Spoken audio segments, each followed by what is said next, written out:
DeMeco Ryans is going to be interviewing with 4 different NFL teams for their head coaching their vacancy, their opening.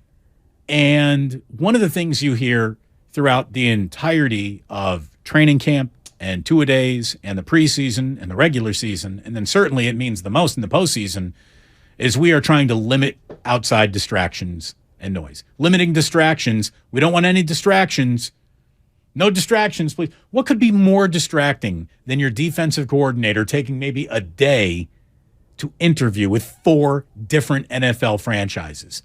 Like, that to me is worse than any picketing that could ever be going on outside of your stadium, if that's a level of distractions you'd like to illuminate. Like, what could be possibly more distracting than your defensive coordinator is distracted from the task at hand? Kyle Shanahan was asked about any advice for all the, interviews that DeMeco has in front of him this week. And I don't know if he was talking about distractions here, but here's what Kyle had to say about DeMeco Ryans handling all these interviews while they're still in the playoffs. My advice is you gotta set that aside and to specific times that you are going to deal with it. It was very easy for me because at that time when we had the 2 seed, we had a bye week. So I was able to set aside, we got 3 days off just in the building, and I was able to set aside 2 days only for those interviews. So I knocked them all out then, and everything after that there wasn't anything after that.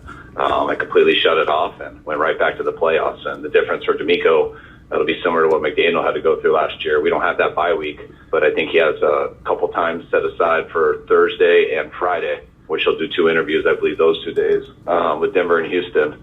Then I think he'll plan on the other ones after. So Friday afternoons, we get some time off, so that shouldn't cut into anything. And usually on Thursdays, we finish a little bit earlier than we do on the other nights in the week, so it's a chance to do that Thursday night. So when you just set the time aside for that, it's a lot for DeMeco kind of to prepare for, but I think he is prepared for it. And when you're done with those, you go right back to the most important thing at hand, and that's us finding a way to win this Sunday. Now, look, obviously Kyle is going to go ahead and support his guy and give him all the room that his guy might need to become an NFL head coach one day. That is life-changing money, and it is a career-changing opportunity afforded to very few. So when you have the chance to chase that, you go chase it.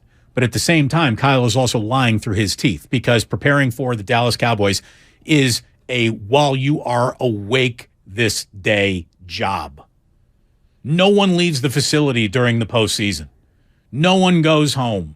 Nobody has 3 hours unto themselves on a Friday afternoon because it was penciled in. That might have been penciled in for the players, but it was not penciled in for any coach to go ahead and, yes, think about another football team that has nothing to do with us beating the Dallas Cowboys. That is the lie that he's telling right there. And he's telling it on behalf of his guy and trying to make him look good. And I get it. But 18-hour-a-day preparation for the Dallas Cowboys is the normal ask at this time of the year. I don't think 18 is the normal ask. I think you've got everything you're going to do that you're going to give the players in by Thursday, because they don't really practice. They do a very casual walkthrough on Friday, and they don't really do anything on Saturday. So there are windows for him to do what I believe will be cursory interviews. You can talk to a general manager for half an hour, 45 minutes, and then reschedule for something when the playoffs are over. True, it may diminish your chances of getting the job, but if they really like you, they'll wait. So I don't think it's going to be a matter of worrying about how much time he spends. And he also, unless I misunderstood, said he was going to do 2 interviews this week and the others later. So it's maybe not 4. That's not 4, technically. Yeah. So if he's only doing 2, he can knock those off in an hour each and not impact any of the preparation. Because by Friday, everything you've told the players you want, they've learned or they've heard it. And you're not going to come up with some new brainstorm Friday night in bed. Everything that's done is done. By the way, I need to make an in-show adjustment. I can't believe you didn't jump on me to correct this. I said Dan Reeves as the great halftime adjuster. It's actually not who I was thinking of. It was Joe Gibbs. Well, okay. Joe I Gibbs. thought you were talking about Dan Reeves when he was coaching the Broncos. No, Joe Gibbs is who I meant, because then I said he went on to NASCAR, and that was Joe Gibbs. Well, that was Joe Gibbs. Well, I thought you switched gears in one of your occasional forays of freedom. There we go. But results are not guaranteed. Yeah, I don't think the interview thing is a problem. I also don't think that he's a favorite for either of those jobs. But, no, he's gonna have to blow those interviews out of the water in order to really be considered for them. And truthfully, if either of those owners is in a hurry to hire somebody, DeMeco Ryans isn't their guy anyway. Because they can't know this, but they have to assume that the 49ers are going to be playing a while longer. So if they want to talk to him now, knowing full well he can't really devote much time to their projects for another three to 4 weeks, they're either willing to wait because they really, really like him, in which case they'll interview him again, or they'll just move on.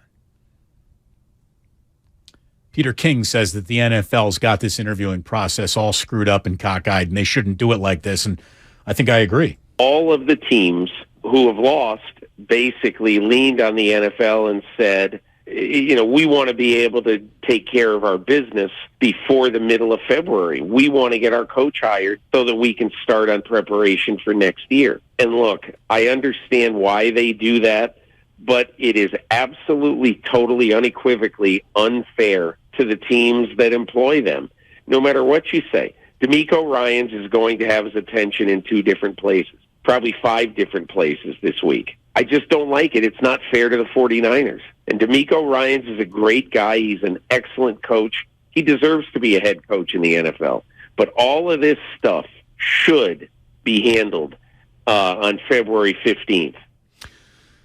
I mean, I agree. Why not just put a moratorium on any negotiations? All back channels are still open for business because that's how back channels work no matter what. And you just get guys being able to concentrate on the job at hand. The NFL owes it to itself to get it right.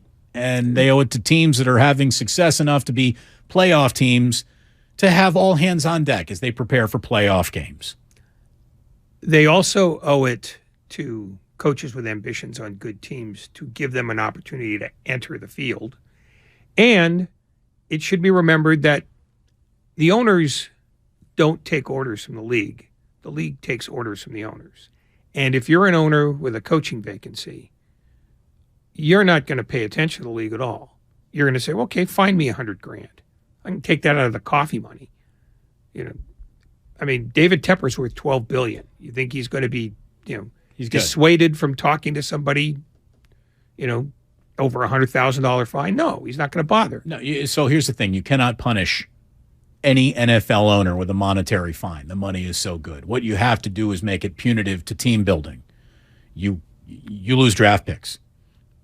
And they'll do it anyway because the Rams showed that you can win a Super Bowl by giving away draft picks. 49ers have chunked away draft picks. But there's a difference between giving away draft picks and trading them. There's a big difference. Okay, but if because you're still an owner, getting a player into the room. If you're an owner and you want Sean Payton, you're hiring him, telling him, okay, you have one less draft pick because I'm talking to you. Fix that. And here's $20 million. There isn't a price you can put on a billionaire with a hankering to do a job. No, but I'm saying that there could be a punitive, damaging enough penalty that comes along with you skirting the rule book that would at least allow you to think twice. There's no NFL owner who would need like a talking to if you told them that, hey, if you jeopardize the first 4 rounds of this draft, the first 4 picks of this draft could disintegrate if you approach this guy before Friday afternoon at 3:00. But at 3:01 on Friday, we can talk to him and lose no draft picks. So let's just wait. Then we'll talk to his agent. Again, back channels are always open. Well, then the back channels make the rule meaningless. Because if you could still contact the coach through his agent, you're getting done what you need to get done. Right, but all rules are meaningless, and you're a cynic, and you should understand that. Well, that's my point. It just, whether you put a rule in or not, business is going to get done. So with all due respect to Peter, who's right in the fairness issue, The fact is, the NFL is not about fair, and the NFL is not about we have to protect the good teams. Their theory is, no, we have to protect the owners. And if the owner wants to do business the day after his season ends, the owner's going to do business because that's what the NFL is. It's a cartel of 32 billionaires who get to tell the league what they're going to do. Well, and, somebody here on the Xfinity mobile text line says, look, the 49ers waited for Kyle in 2017. Sometimes waiting is worth it. But as Kyle just told you, they were the 2 seed, which came with the bye week, which gave them an opportunity to sit down and not finalize anything with Kyle, but open up negotiations. And basically, Kyle starts looking around at the landscape, and he's like, yeah, there's no team that makes more sense for me to join. And if they're basically giving me the right of first refusal until my Super Bowl run with the Falcons is over, I'm going to take that. I mean, it was a different format, which allowed what felt like, the Niners didn't even approach Kyle Shanahan until the Super Bowl was over. No, they had a handshake deal before that Super Bowl even started. Yeah, well, I mean, that's the other point. The assumption is that an assistant coach being approached by another team for an hour-long Zoom interview is suddenly going to become so flummoxed that he fails to do his job. And I think that's naive. I think coaches know how to manage time. That's how they got to the position they're in now. I don't think DeMeco Ryans is going to be impacted by talking to the Denver Broncos and the Houston Texans for a moment. And if they give up 45 points on Sunday, I don't think it's going to be because DeMeco Ryans forgot what team he works for. Somebody here says, it's Zucci Maine, who says, Damon, your Joe Gibbs mistake. You want to blame that on the stroke? Absolutely. Every mistake that happens on this show that isn't Ray's fault is the stroke's fault. I'm mistake-free, but the stroke sometimes makes them occur within me. So it's the stroke's fault. I don't make mistakes. The stroke made me make the mistake, unless it was Ray's mistake, in which case he would never admit to such thing. We'd have to drag it out of him. Nah, I just wouldn't care. Well, there's that too. I'll blame my mistakes on your stroke. Well, I'm surprised you haven't gotten away with it. Well, mostly because I have Lucas. You can also always turn around and blame things on Lucas. Yeah. I mean, that's the key to adult living.